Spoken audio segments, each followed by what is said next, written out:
Syria, the country shattered, its people engulfed in conflict, its neighbors bearing a brutal burden. 1,000 days of conflict, the great tragedy of this century. In Jordan, a refugee camp rises from the desert, sheltering tens of thousands of Syrians. In Lebanon, rural and urban refugees live where they can, clustered in tents or abandoned buildings. In Turkey, 21 camps in 10 provinces, 200,000 Syrian refugees, and thousands more living outside the camps.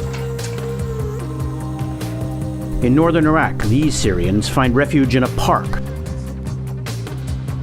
Egypt, where more and more Syrians seek safety, or a route to Europe.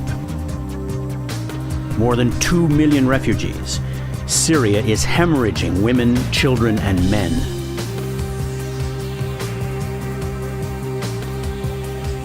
And inside Syria, over 6 million displaced. More than half the human flood leaving Syria are children. 1 million children, 70% under the age of 12. Children like little Holler, only 3 days old when her family fled to Iraq. Or 4-year-old Sahad, her face scarred, but her life saved. Or Aya, whose hope is to go to school.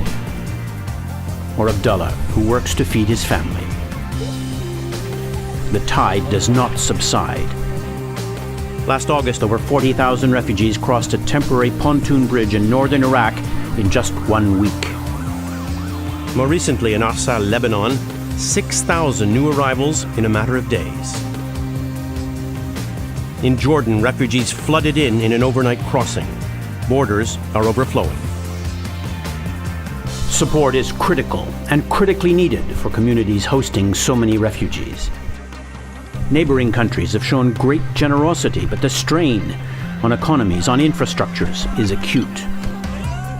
Water, food, education, healthcare, housing. This crisis requires more than life-saving humanitarian aid. It urgently needs robust economic development to help host countries cope.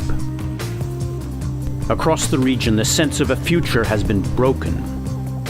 Life now is reduced to survival and waiting for peace and a path home.